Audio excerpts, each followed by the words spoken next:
Okay, so part 9, 100 million billion. I think we're 9. Anyway, right. So we are going to start talking about my experience. It kind of might have been all disjointed, but I've had to chip in some of them because it's Inspiration. some of it's kind of like wrapped up in it. It's almost like we've been given little snippets. Yeah. And like just from talking to you, talking to another woman, I've figured stuff out. I think figured just little bits of things out. So that's just 3 people. Now we're doing this. We want to chuck all this out there to others like us, because there's no like disrespect meant, but if you don't believe us, it doesn't really matter, and we're not bothered.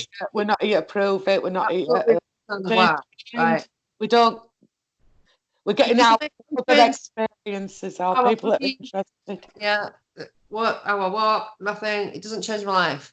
No. I get it, but there's people out there like us who were in states, or are in a state like we both were. We was, yeah. Not in a good place at all. Yeah. You know, I've had people attack my mental health. Oh, she's crazy, don't listen to her. I've been crazy. I've been to the edge of madness, and I've come back and gone back and come back and gone back and come back. You That's know, for the reason entirely of what has happened to us. Well, it's entirely authentic, isn't it? Yeah, exactly. Suffer and struggle when you're trapped and you've got monsters coming into your house and they're interfering with you and your children, and you can't do a damn thing to stop it, and none of your relationships ever survive the trauma of what happens. But people have like thought, oh, they can, you know, deal with it, look after it, believe me, look after me, blah blah blah. When it happens to it's a crazy maker, can't cope anymore. Bye. Yeah. And so, then you're and they have the script written for them, don't they? Anyway, because you just go anyway. Yeah. You know, so we don't care what. If people want to think bad of us, we don't care. We've heard it all before, over 30 years. So do you know? It just goes straight over the heads. So we're out there for people like us, even if you're not like us, even if you've not been abducted, if you're interested, this is how it is, you know. Yeah, and so, you know, obviously I've got my trolls. They're going to say whatever. I've had to block one off YouTube channel already. Yeah, but it's not for them. It's for the people out there that are like us. It's for the people who want to know. It's for the people who should know. Because I'll tell you something now. Who daredn't speak out? I got asked how the Grey's eyes work, right? By somebody connected to. I know. People are going to TTSA, right? Lockheed Martin, Skunk Works, CIA, right? They're all well-connected people. If they don't know how the Grey's eyes work, they don't know shit. Why do they want to know that off a housewife in Liverpool? Do you know what I mean? So there's people out there that ought to know this stuff, that they obviously don't know this stuff. It tells me that they think the Greys are real. Mm-hmm. Yeah. Or they know they're real. So there's people out there like that as well that wouldn't ordinarily listen to people like us because we're not credible. You know, we're at the bottom of the shit heap. That's where all the glory is and all the academia. They're just the plebs. So, but well, it happens to the worst of us, doesn't it? It happens to a lot of people, and there's a lot of people who would never be able to talk about. I often wonder about. Well, look what happened to Robbie Williams, for example. Look what's happened to Tom DeLonge. You know, the ridicule factor is massive just because the famous already or whatever. Yeah. But when you come into contact with this phenomena, it changes you in ways that you could just never even imagine. Yeah. Everything, you know, like there would have been a time if, like, you know, I was so depressed, I would have had a beard down to my knees, shuffling around in the same pair of slippers for the last 6 years. Do you know what I mean? It sends you cuckoo, and you have to claw your sanity back. The only way that I manage to do that is by talking to other people like me. And so it's important that we do this for the other people like us, and everyone else, it's just entertainment. Looking for a feeling, like watching a horror film, you know, for that, for the adrenaline rush, for whatever. But there's people out there who want to know, and it's about time people like us were heard. Yeah, I did say this long ago, because, you know, this a bit of Ian Barneyalls and the Roswells. Come on. There's millions more to be told, and it ain't just through me and you, it's through other people as well, and get it across, because otherwise you're still going to be that one that's insignificant to the bigger people. So if you want to get it across, do it. Don't be afraid. Don't be afraid. We can't have people retelling our stories. They don't do it properly. No, to get paid to retell our stories. Stuff, they put it in their books. Thanks. Bye. And all right, no, I don't know really any people who make money out of writing books, but at the same time, they do get their conference circuits, they do get their attention, they do get their moment of glory, and their moment of glory is all of our misery. So it's about doing these things for ourselves. Yeah, we don't need researchers to talk for us, but ourselves, and we are. Witnesses are doing it for themselves. It pointlessly.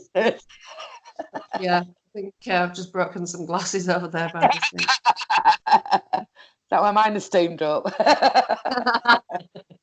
That'll be my lemon tea. All right. I wanted to throw a question at you now. I want your authentic reaction, so you have no idea what is coming. Question. All right. Is this a question from someone else or you? It's for you, Paula, my dear. Yeah, no, but coming from me, because of stuff I see said when I'm mooching about social mediocrity. So when I say to you, Paula, to stop your abductions, all you have to do is raise your vibration to be that above ET technology, and it will stop. No!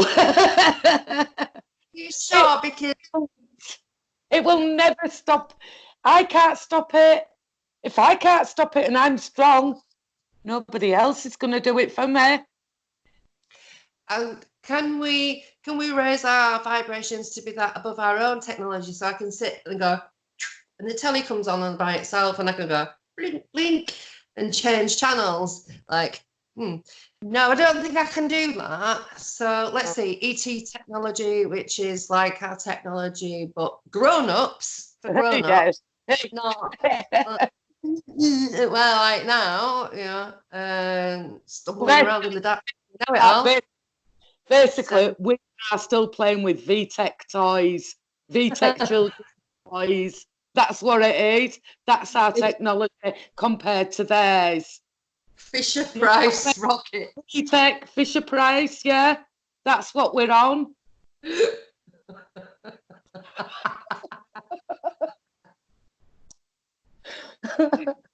You wanted to... Absolutely. So, so do you think, like, these things that can modulate frequencies and walk through solid matter, all we have to do is raise our vibration to be that above that, and then everything will stop and life will be normal and you will be levitating or something. Where does it come from, this shit? I'm making loads of fucking money if I could just do that. But we could say no, I'm sorry, I can't. I can telepathically talk while I'm in their presence. That's about as technology as it gets from my department. Otherwise, no. Meditation, maybe. We're still on VTech, so speaking. Maybe because we're not sitting cross-legged. Maybe that's what it is. Yeah.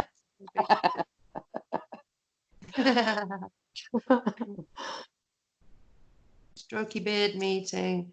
What else have I? Oh, blue light. I wanted to say something about blue light because not the way that it affects ETs in a gubbins. Yes.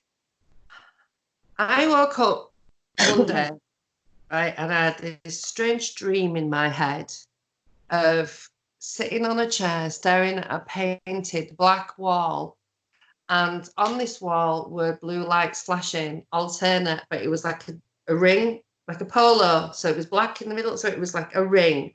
It was being projected on, like the Mekons. Okay, so 2, 1, 1, 1, 1, 1, and it was slowing down, so it was like in a rhythm. It was in a rhythm, though. Yeah. Rhythm. Yeah. So I'm sat in a chair staring at a painted black wall because it was all bumpy and messed up. It wasn't like all smooth or anything. Like somebody had just got some black gloss, painted it on the wall, sat me in front of it, and projected these lights. Right. Yeah. So we have freaky dreams. I know that. But when I was putting trainers on, I was getting ready to go to take the kids to school. I could see them on my trainers swimming around, like when you get camera flash and wherever you've got that little thing.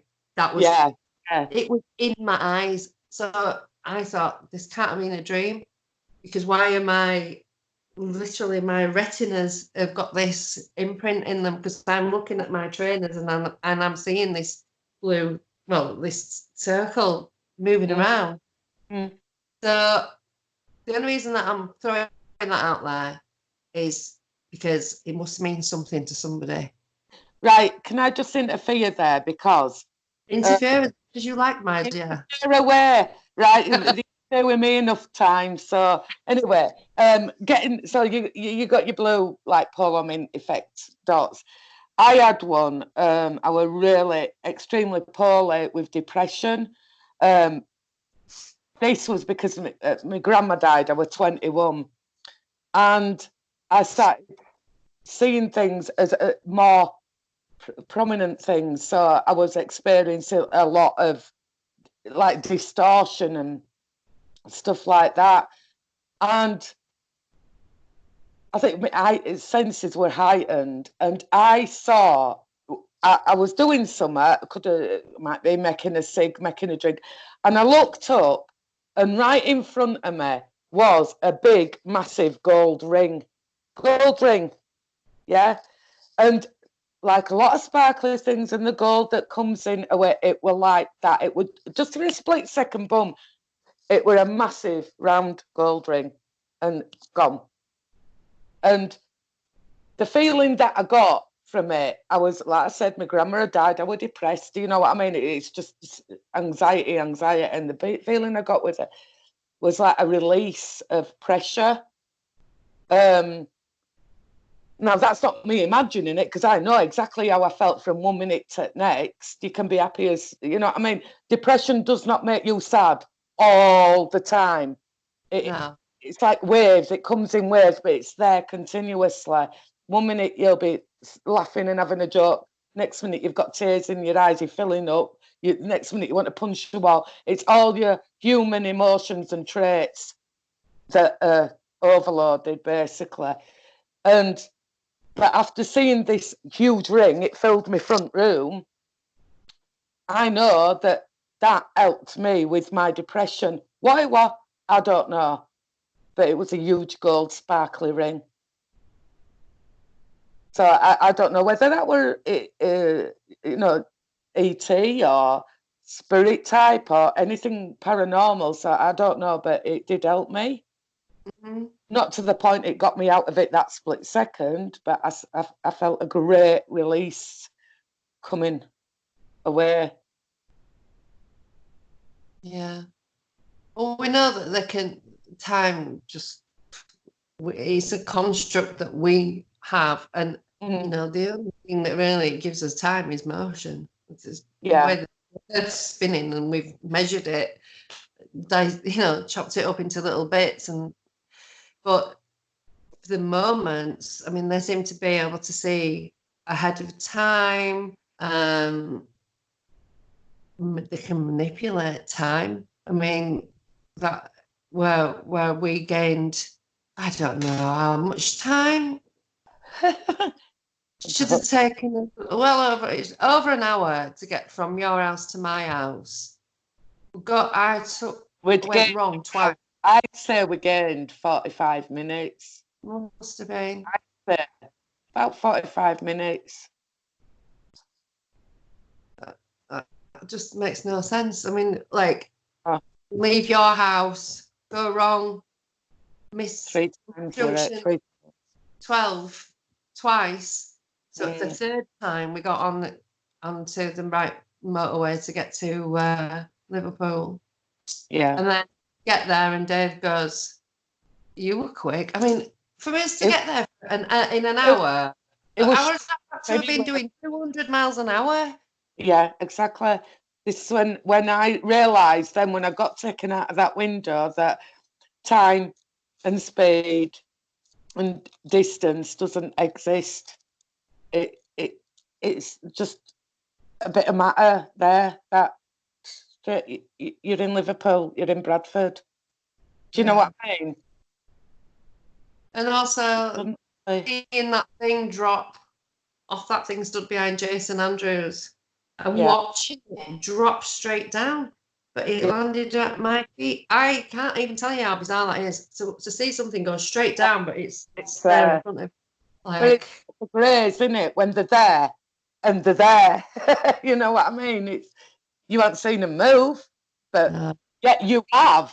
But it's just in such a space that your brain can't comprehend. You know they've moved. They aren't just gone out of one dimension at next. You know, because you can see them getting closer, but you can't remember that physical moment. Fast. So it's not. It doesn't exist, does it? It just doesn't. You can't comprehend that speed that goes. You can't. It doesn't exist. I'm sat on a chair and I'm staring at somebody that I know on Facebook, right? And basically, it was how they looked in their profile picture, right? And behind them is another person that stood there, somebody that I know on Facebook, again, looking like the Facebook profile picture. And he's got his hand there, and I'm looking, and I said, "Go on then, prove it." I don't know what on before, but this is from the. I'm like, "Go on then, prove it." And then the face that I was seeing was like all lines, like, you know, you get on interference on the TV. They went, and I saw a grey, and then it went back to the face, and I went, "Fucking hell, the face changed." And he came out, and his face was all a bit droopy, like weird, not quite right. And he went, "Let's have a look," and stepped out from behind her, and he was a sharp, fat, dumpy alien, like waddly alien. But he said, "Let's have a look." And as soon as he stepped out from behind her, it went zoom, like that on my forehead. Forehead to forehead. I could feel it, feel the warmth in the skin, and my eyes were pulled upwards so much that the actual muscles were hurting. And I was looking right up like this into these two white dots in these big black eyes, two tiny like little pins of white. And I was looking, and then my mind went white. It was not a neuralizer. But in that film, they know that they do this, but they've put it for the light is from the outside. So they're in their Men in Black. They've got that thing and the gadget, and it goes when there's a flash of light. It happens inside your mind. It was like the white went from the bridge of my nose, and it was behind my eyes. It just went poof, white out. It was just white, as white as a piece of paper, not a bright light. And then, and I remember, like, I was like saying to Dave, I have been talking to somebody, you know, like dreaming, like I've been talking to somebody every night this week. And then the next day, I sat up and I was like, "Oh my God, this has just happened." Yeah. But they were using the faces of people that I trusted at the time. And that made me trust that person, which I shouldn't have done, because that person then infiltrated my life. Yeah. And wrote a book about me, pretending that she was my alien handler and responsible for all of my pregnancies. And like, you would not say that to me because you would know that I would actually kill you for ruining my life. You know, if an alien and it was real, I would do you know what I mean? You have to tie me up, because I would be furious for the damage, for the trauma, for the malfunctioning, you know, for all of the other things that come with all of that when you're not functioning properly in your life.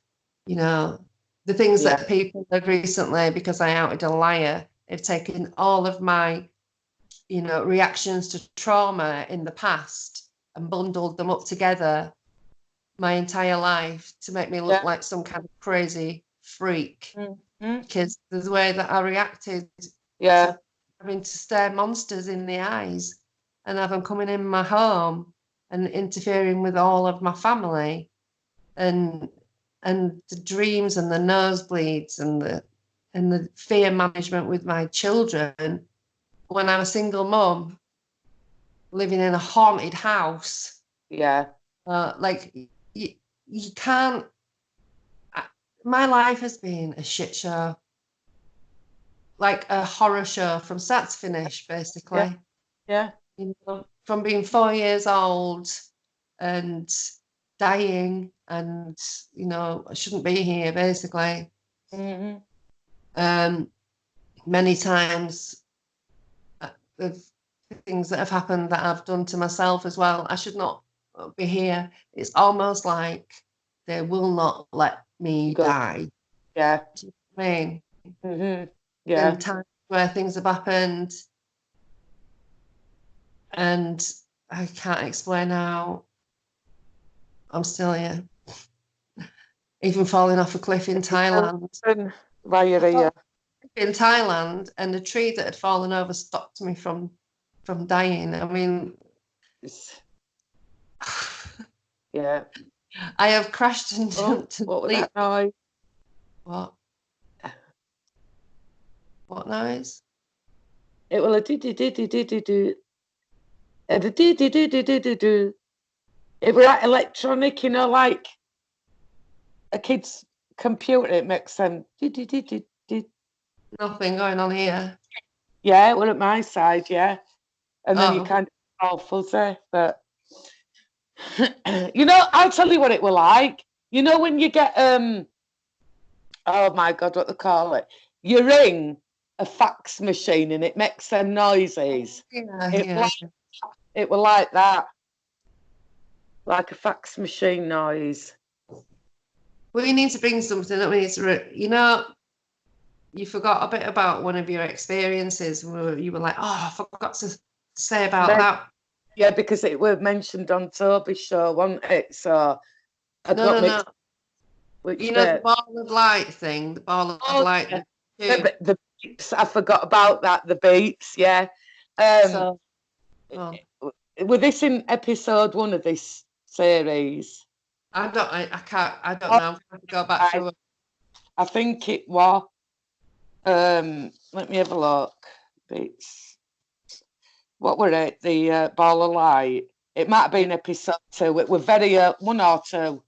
And previous to this, me and my friends sat on each side at fireplace and the tube of light coming through. I'd gone to make this drink. I don't know why I'd forgot this, because I get buzzing continuously anyway, you know, weird swooshing or whooshing, and I know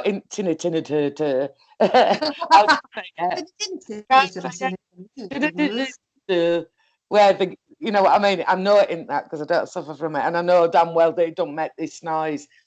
But me and my friend were sat there drinking this coffee previous to making another one. So we're on a second coffee before that ball comes. And she's at this moment, I'm sat on the sofa and she's sat on the fireplace, and I hear this like an electronic beeping noise. Beep, beep, beep, beep, beep, beep, beep, beep, beep. And I couldn't even, it wasn't even electronic. It was like something wound up. You know what I mean? It were, I can't explain it. Anyway, it was like you wind something up and it kind of comes back. Bearing in mind that my mobile phone was on charge upstairs and it was totally flat, and my friends had left.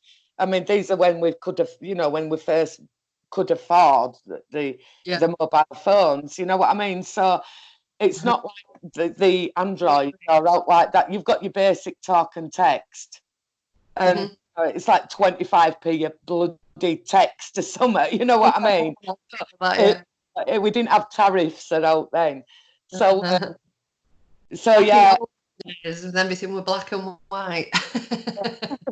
yeah, like in olden days. People never saw colour, they only saw in black and white. That's what I used to think when I looked at old photos. So anyway, and here's these, but I knew what level they were on. So I knew that it was like, say, 3 foot above the floor or 6 foot above the floor, or it were over there, And I knew, so every time I approached this, it had going, but it was more like a mechanical, that's it. Mechanical, wind up mechanical. And it were like, different tones. But every time I approached this noise, it'd go to a different part of the room. So it'd be like 6 foot higher up. And I knew exactly where the noise was and what level height it were on. How I knew that, I don't know. But it was like, my ear were just directed at his beats. And my friend was saying, what is it? I said, I don't know. I really do not know. Every time we approached this beep, it had moved somewhere else lower down, or that side, or that side. And it got to the stage where we took all the cushions off the sofa, the chairs, took out, seating bit, the back bit off, tipped it upside down, even looked underneath it, pulled the cabinet out. We did everything to find where there weren't even any kids' toys. There were nothing in there that would do this noise. Even my child didn't have a toy that could make them beepy noises, like mechanical. And it were, and then we'd stripped everything, and it that's when it stopped. We'd gone upstairs. No, we'd stood and listened, like you do, like this, you know what I mean? Nothing. And when I'd made this next coffee and I went and sat on the fireplace, it were like, 5 minutes later after that, this ball tube of light come through my window. So I've no idea what these bleeps are.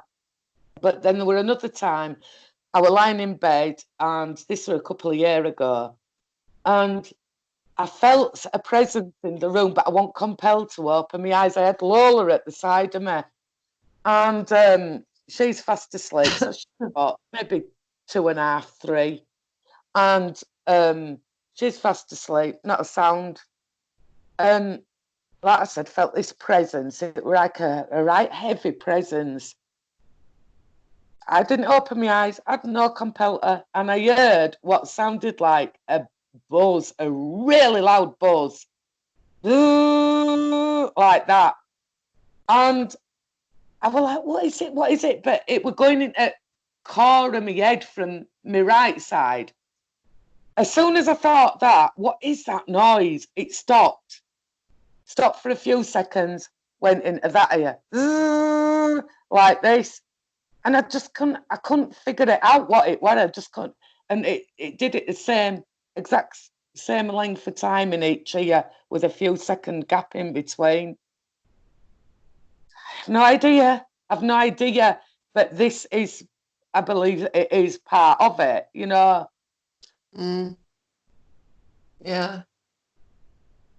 I can remember hearing like,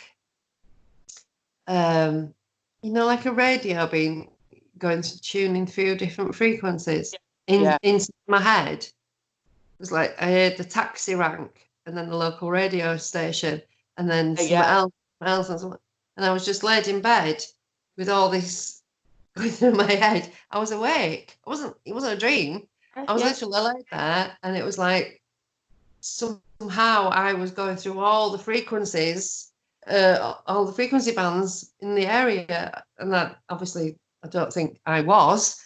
I don't know what that was, but that was in that same period of time. I was having a lot of like out of body stuff, and it was, you know, the one where when I'd met Jason and I'd felt like my head had been peeled like an orange and something had gone through my body. It was all around about that time. And I had this download. I had two, but I can't remember the second one. The first one was really, really like striking. It was a bright blue sky with a big yellow sunflower. And then it went from the sunflower to the center of the sunflower.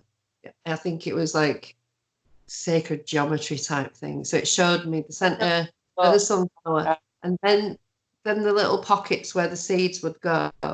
Yeah. How they all fit together. How it's like a little bit honeycomb. And then it went from that to being like a black background, like a black computer background with data streaming down this side, like about that much in the margin there. But in front of, you know, what was here was a ball that was turning that had all these pockets on it, like the sunflower. So to me, it was like, in my mind, when I think about it now, it's like if you were to have a craft in space, you know, if anything going to hit it, if it was not all section, if it was little tiny pockets like this, it would only damage that area. It wouldn't cause a massive rupture throughout the whole skin of the hull of the craft, because you would have, and this is how it comes to me, two layers of the honeycomb, so that if anything hits, it's only small pockets that need repairing and not all the whole thing. Then it was like wiring diagrams, and it got so fast. It was like it started off quite slow like that, and then it just got faster, and it was just flashing images. And I laid down and I sort of said in my head, it's too fast. I can't read it. I can't see it.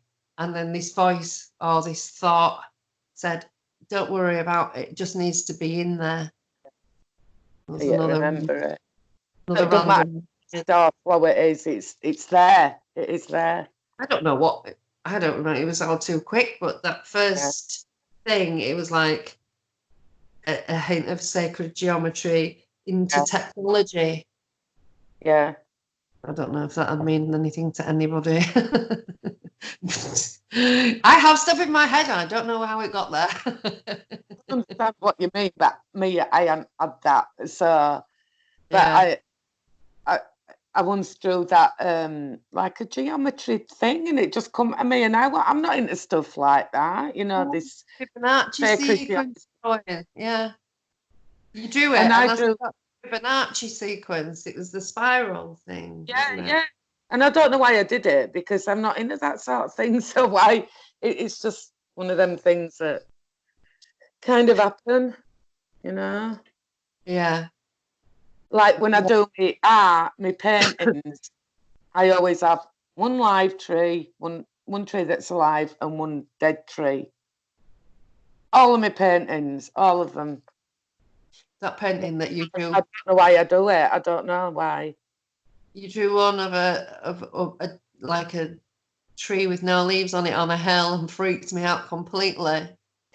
Because the one by the door when I had the alien grey, when I painted that by the door. You painted a picture of a hill in a field with one tree on it, and it was no leaves on it. And I just stopped dead when I saw it. I was like, oh my God, Paula.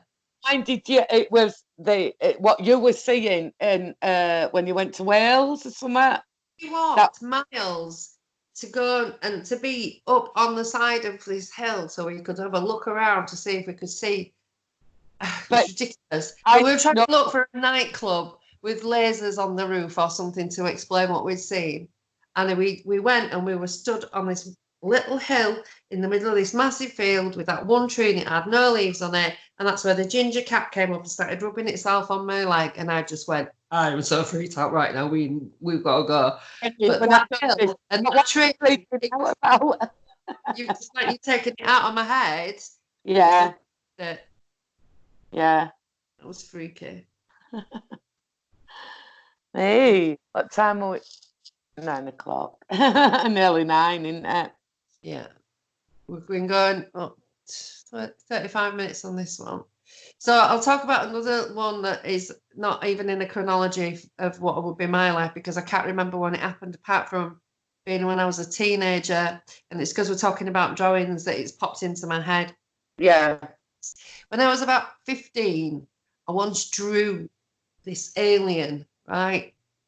And I remembered I drew it because I had it in my head, like I'd seen it.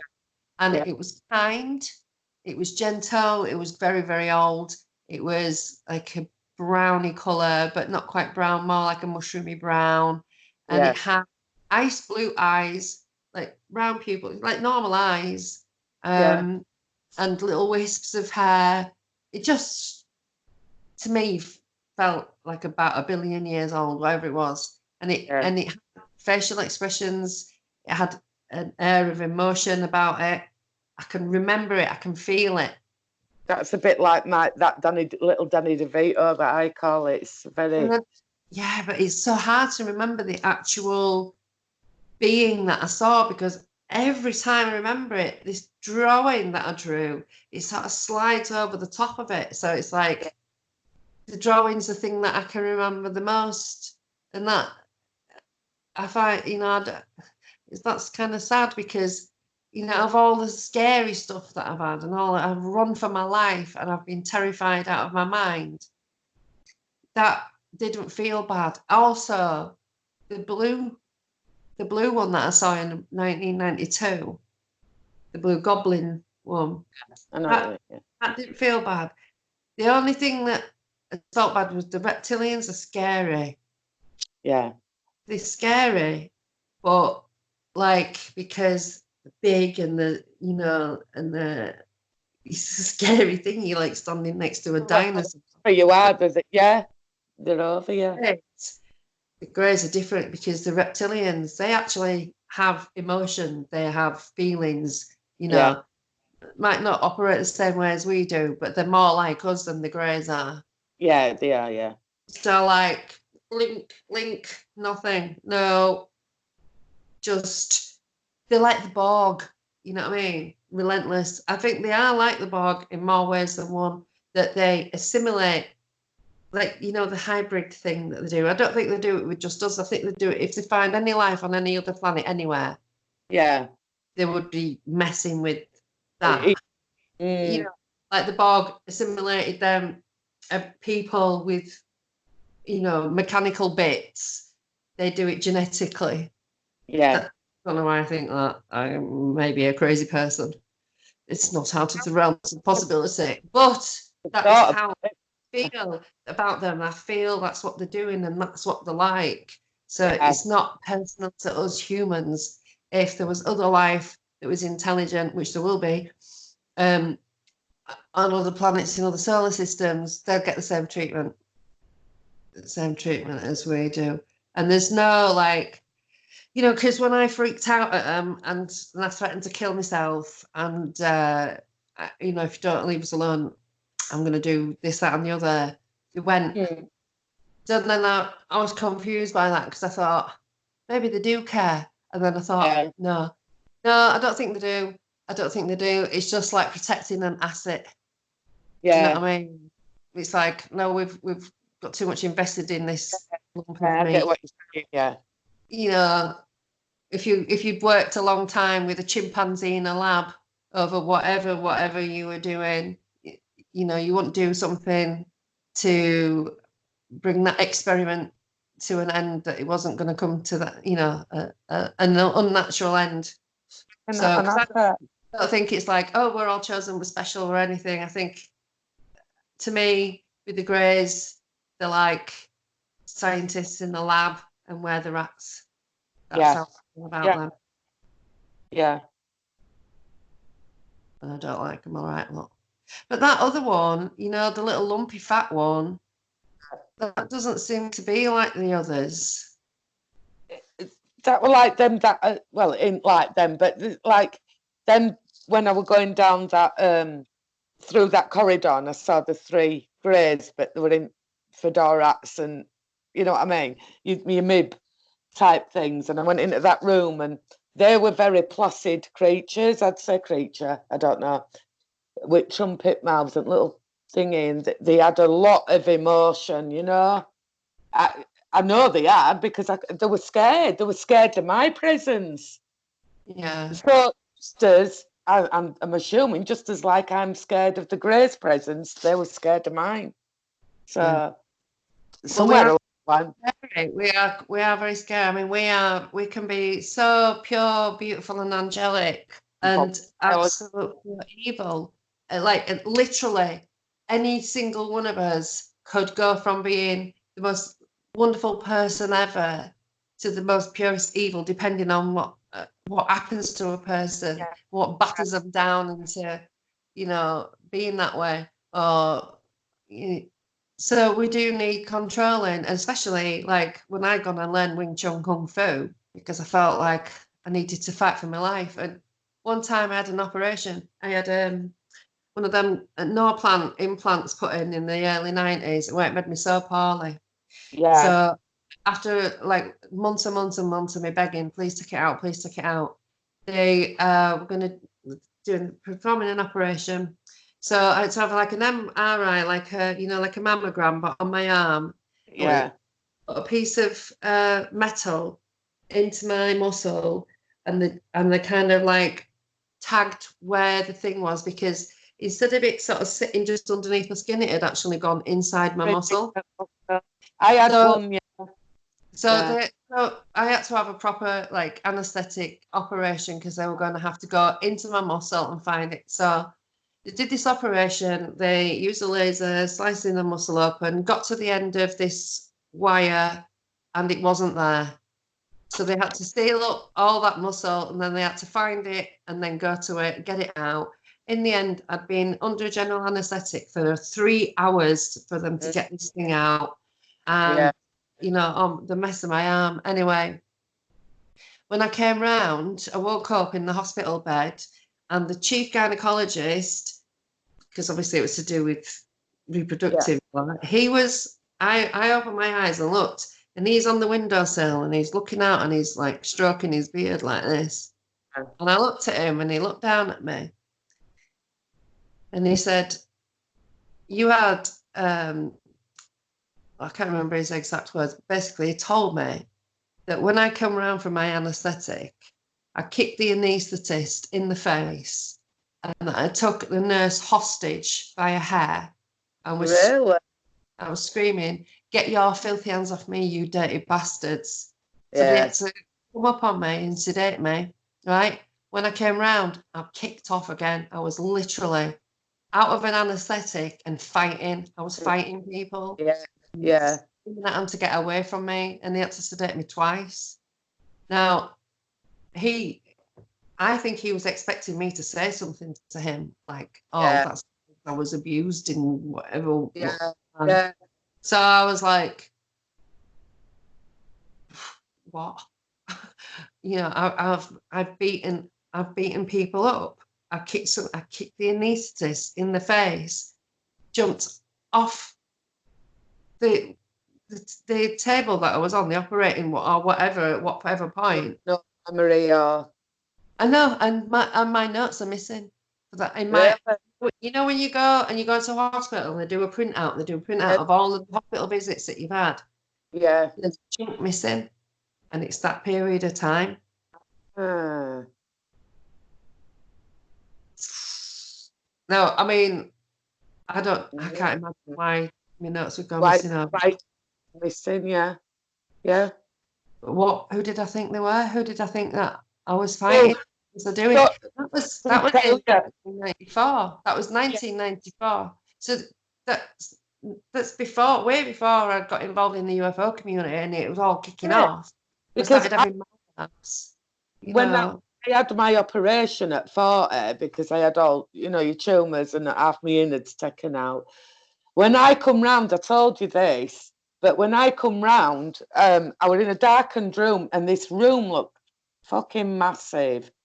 And it was darkened, and I remember I'd gone like that, and I pulled, and this little Chinese man come running over, but he had the black grey eyes, and it was just that moment that it might have been a few seconds, and I panicked, and I was like, trying to fight him off, but then he was normal again. Then I knew we were a little Chinese man, but why would I have seen those black eyes under the circumstances in previous moments where I've had that done to me by them? You know what I mean? So that's probably where I freaked out and saw that, You remind me of, I won't mention her name, KM, and her experiences. She might, she said she'd do a show with me. I don't know if she'll do a video with me. Yeah. But I've known her right from 2005 as well. It's like we all found each other. As soon as we find each other, there's no letting go. Yeah. Like all the people that were with me when I first started talking about it in 2005, the core people are still with me today. Yeah. 15 years later. And Simon is one of them. I'll tell you, we met at the Great British UFO show. And the first one in 2005, which was my first ever UFO conference, and I went on my own. I just thought I just have to. I can't. I've got to get this out of me. You know what I mean? I've got these experiences and seen the UFOs, and I was sat with Danette Franz, and I was sat with Jason. I don't know if Jason was talking or maybe somebody was talking, but I was sat with Paul and Danette Franz, John Hanson and Dawn, and I can't remember who else. But I stayed. Anne Andrews and Paul. So I stayed friends with all. Those were the first people that I met, and they kind of, because I was on my own, sort of took me, come sit with us, So I did, and so I sat there. I could feel like somebody was trying to get into my head. I've had that on the train, someone's like staring at you, like I could feel it. So I'm looking around like this, and I thought, I didn't want to be too obvious, you know what I mean? Because I thought, am I just a crazy person at this point in time? I thought I was mad. Yeah. So I kept looking around, and in the end, I was like this. I put my hand on the table, and I was like, I'm deflecting this back because this is. I don't know who it is, and I don't know what they want in my head. So I put my hand up to kind of protect my brain. Anyway, when whoever it was who was talking stopped talking, and I could properly look around, and I was like that, and he's like that. He says you could feel me, couldn't you? And I was like, yeah, you do the psychic. I could feel him when he was like going like, Sacha, look at me, turn around, like with his brain, like trying to. Yeah. That was mad. So, we don't talk for years, and then all of a sudden we'll have like, you never lose that in the head. Yeah. You never, you never lose it. You don't. Once you found that person, you're there. It's there for life. Yeah. Sometimes we might not talk for a day.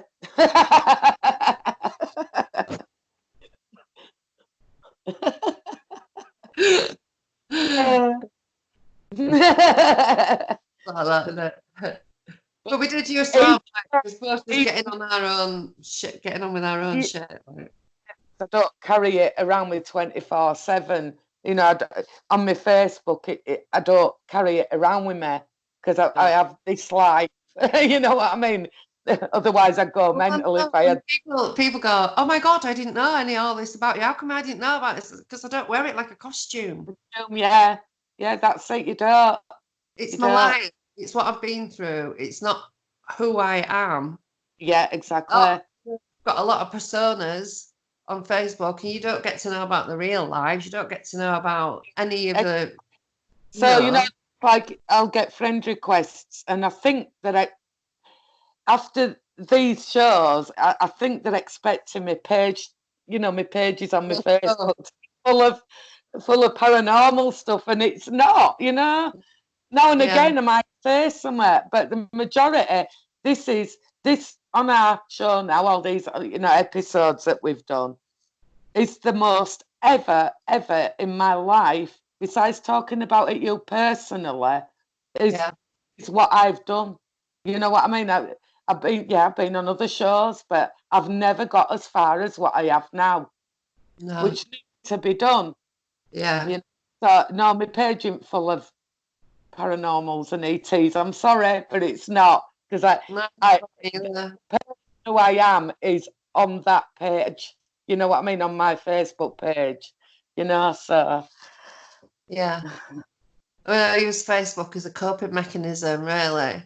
Well, I'm not on it. I am on it often. I go through periods, like, but I'm not on it 24/7. You know what I mean? Like me.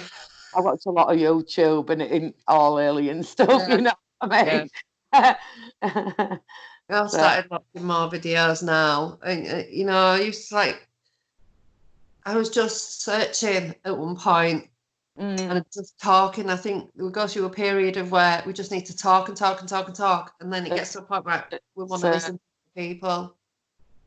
Yeah. So it's like, right, I need to hear from you. I've heard from you. Oh my God, you need to talk to so and so. You need to talk to so and so. We all need to get together. We all, you know, there's some people now, and I'm seeing there's that happen to them and them. So it's like, you two need to discuss this.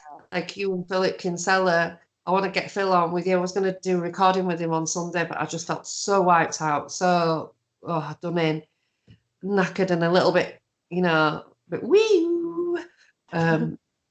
So I called it off, but we will do it. But I want to get other people talking, like we're talking now. You know, I want Jen. I want you to talk to Paula about this. I want you to talk to Phil about that. I want you to talk to Phil about that. So there's crossovers that I'm seeing now.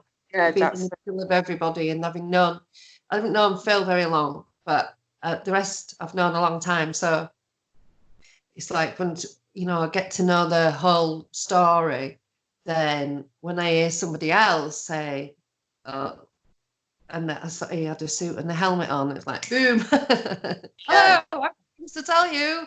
You know, I think it's important that without all the other noise of all the other people being involved and changing conversations as a kind of like unfolding on Facebook, you can't really do it because someone will come in and take it right off course.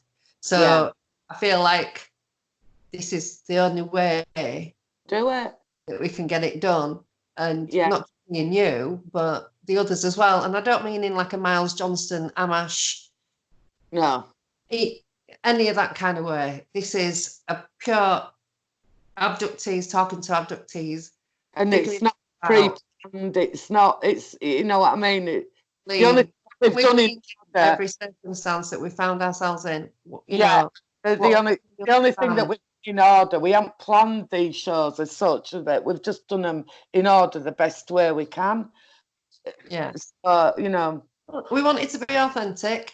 Don't want it to be all showy and blah blah blah. It's just, this is like raw, unedited, just as it comes out, real life. Not pretend, not polished, nothing, just the truth. Nothing. Just as it is. Because I nearly choked on my lemon tea earlier, but I managed not to do that, so pat on the back for me. We need to get these. Hopefully, I think we're going to start talking about your experiences after this show, but what we want to do is get some of the pictures I've got of, you know, what I've been through somewhere stuffed in here. You know what I mean? It's stuffed in somewhere, because it's all right us talking about it and you kind of getting, some idea, but to actually show you, you can't get into his brain, so we'd have to show you, you know, on pictures that I've drawn and stuff like that. So a second edit of each. Yeah, we might do a second edit of each original recording where put the imagery in. And Information, the science behind some of the stuff that I will be saying. Yeah. Because I've, had experiences and then found out years later this is an actual thing now on Earth. But years after the fact. So, I mean, it's also, when we're talking about his experiences, that there's also the aspect of spirit coming in away, because I believe it's all connected anyway. Really haven't gone inside of it. But we have to talk about that as well. So it's not all going to be abductions, and we're going to talk all things paranormal.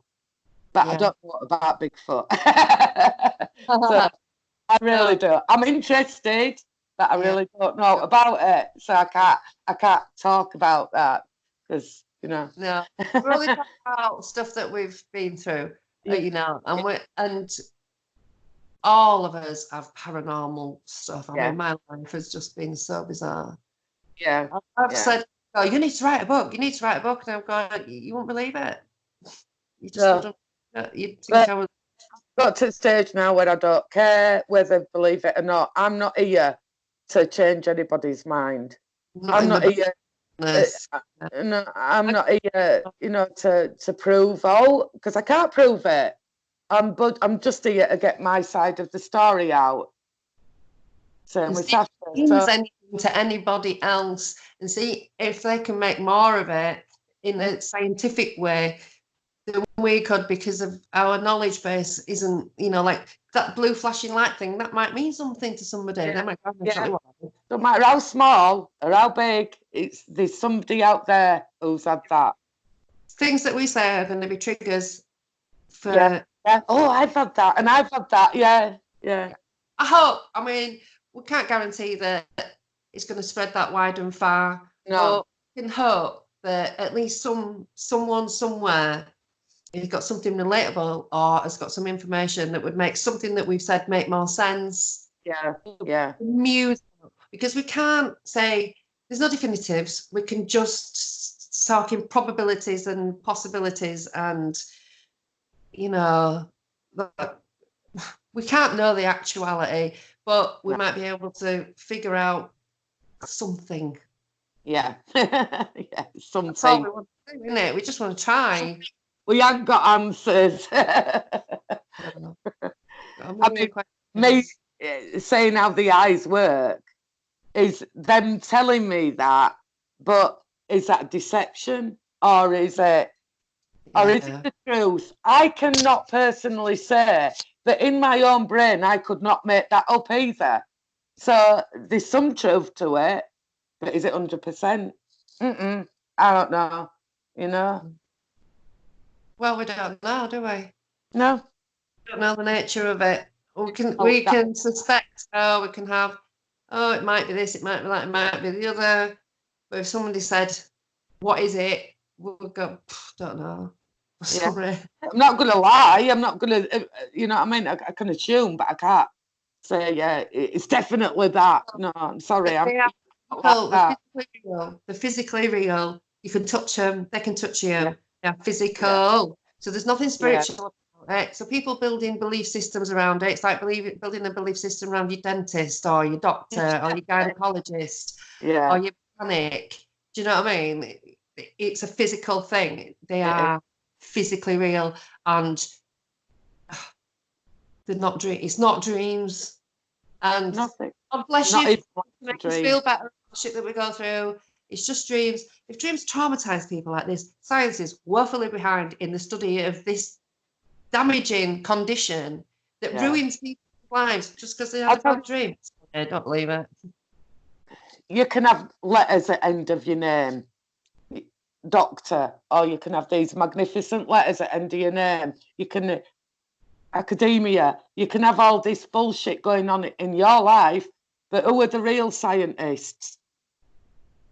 Us, because we're actually fucking going through it.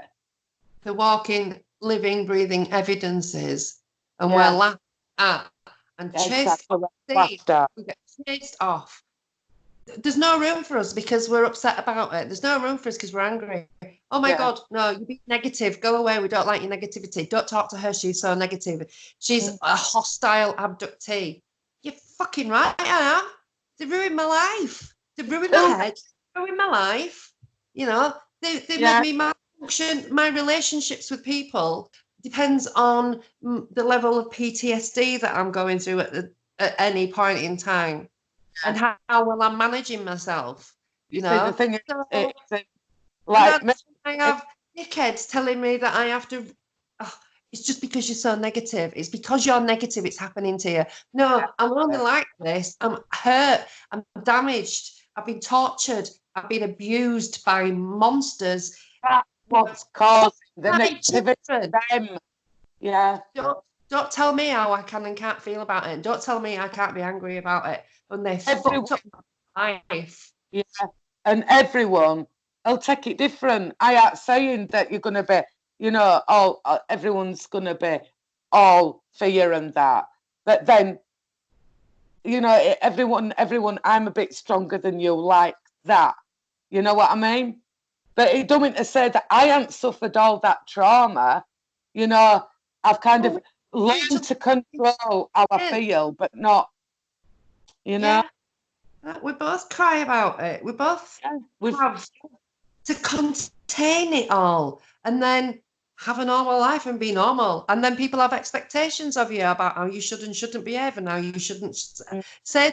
Don't tell me how I can and can't talk about my biggest traumas. It's a fucking privilege, actually, that I'm even telling you. Don't tell me how to tell you. Oh, I'm sorry, am I upsetting your news feed?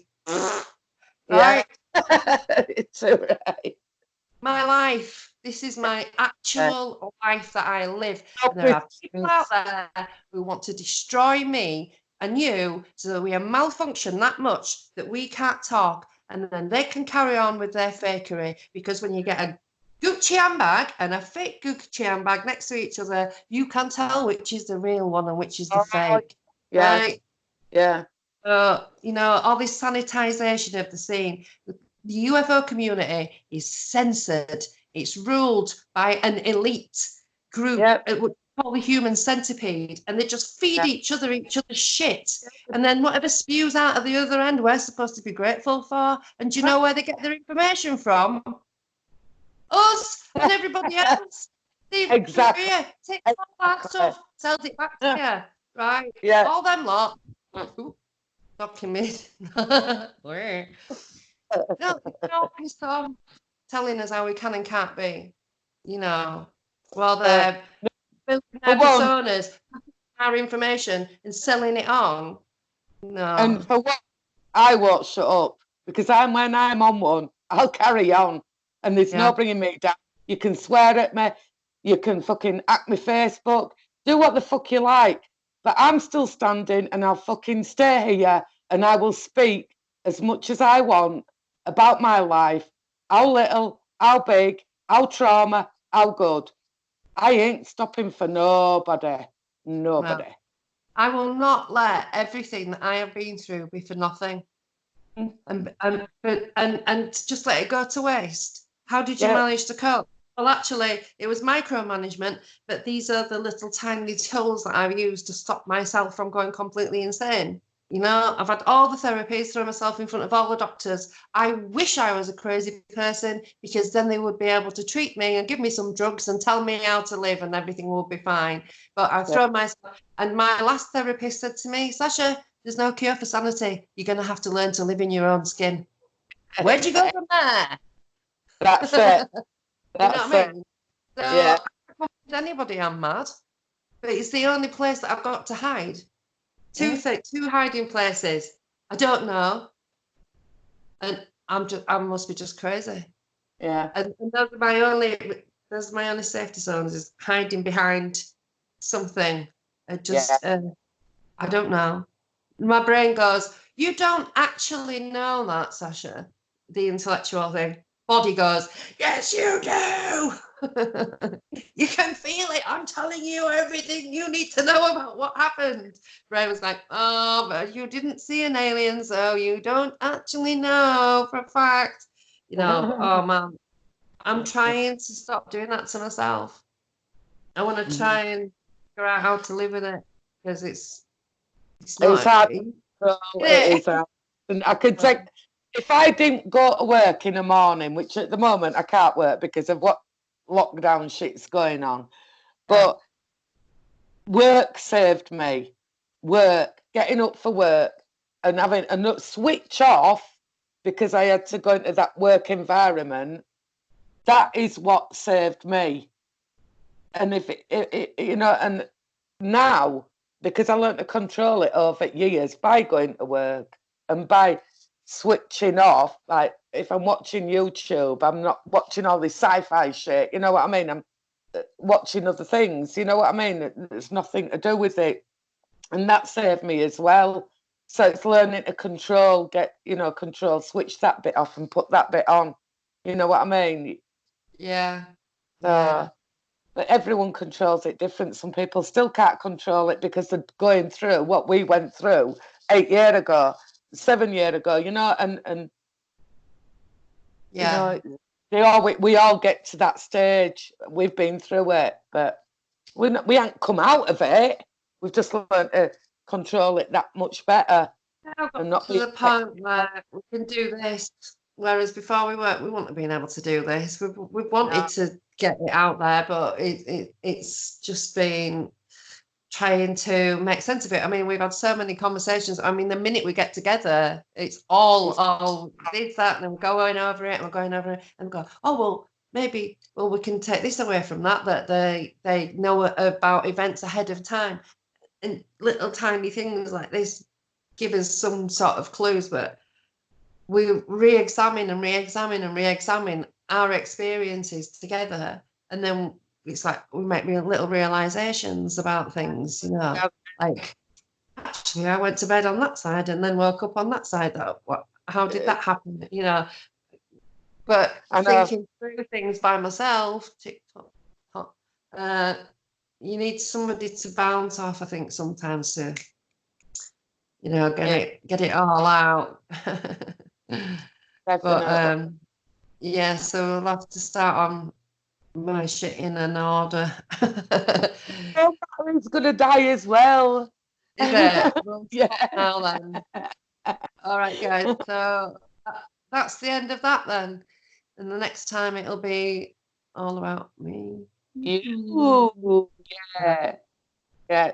So that'll be a few days' time. Yeah. All right then. Bye, everyone. Bye.